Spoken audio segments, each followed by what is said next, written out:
कहानी सच्ची मित्रता। गांव में एक 12 साल का लड़का आर्यन रहता था। वह पढ़ाई में तेज और दोस्तों में लोकप्रिय था। उसकी एक विशेष दोस्ती थी सिया से, जो उसके पड़ोस में रहती थी, और दोनों की दोस्ती गांव के दूसरे बच्चों के लिए मिसाल बन गई थी। एक दिन गांव में एक नया लड़का विक्रांत आया।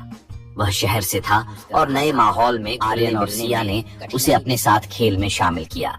शुरुआत में विक्रांत संकोच में था, लेकिन धीरे धीरे उसने आर्यन और सिया की दोस्ती का असर देखा और वह भी उनमें खेलों में शामिल किया। तीनों ने मिलकर खेलना शुरू किया और विक्रांत की मुस्कान वापस लौटने लगी। तीनों का समय हंसी मजाक में बीतने लगा। विक्रांत ने आर्यन और सिया को अपने शहरी जीवन के बारे में बताया। एक दिन गांव में एक बड़ा खेल प्रतियोगिता आयोजित हुआ।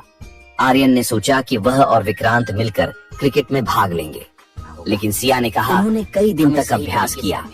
प्रतियोगिता के दिन आर्यन और विक्रांत ने पूरी मेहनत की, लेकिन मैच हार गए।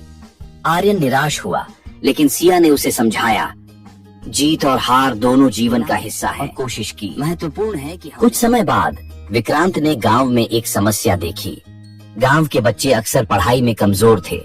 विक्रांत ने आर्यन और सिया से कहा, हमें कुछ करना चाहिए। उन्होंने एक अध्ययन समूह बनाया जिसमें वे बच्चों को पढ़ाने लगे। धीरे धीरे गांव के बच्चे पढ़ाई में अच्छा करने लगे। सभी ने उनकी मेहनत की सराहना की।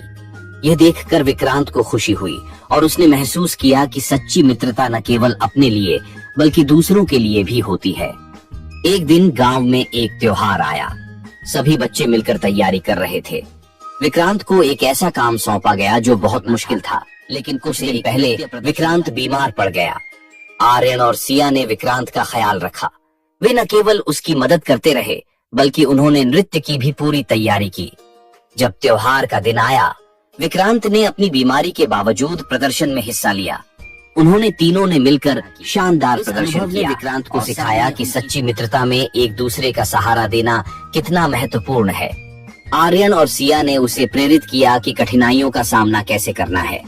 जैसे जैसे समय बीतता गया, आर्यन, सिया और विक्रांत ने मिलकर कई नई गतिविधियों की योजना बनाई। उन्होंने खेलों में भाग लिया, नाटक किए और समाज सेवा की। उनकी मित्रता और बड़े हो गई थी। आर्यन ने फैसला किया कि वह अपने गांव में एक स्कूल खोलेगा। सिया और विक्रांत ने उसका साथ देने का वादा किया। तीनों ने मिलकर एक नई शुरुआत की। वे समझ गए थे कि सच्ची मित्रता केवल साथ रहने में नहीं, बल्कि एक दूसरे का सहारा बनने में है। उन्होंने गांव के बच्चों के भविष्य के लिए एक मिसाल स्थापित की। इस कहानी से यह सीखने को मिलता है कि सच्ची मित्रता का मतलब समय में एक दूसरे का साथ देना है। मित्रता में सहानुभूति, समझ और एक दूसरे की मदद की भावना होती है, जो जीवन को और भी खूबसूरत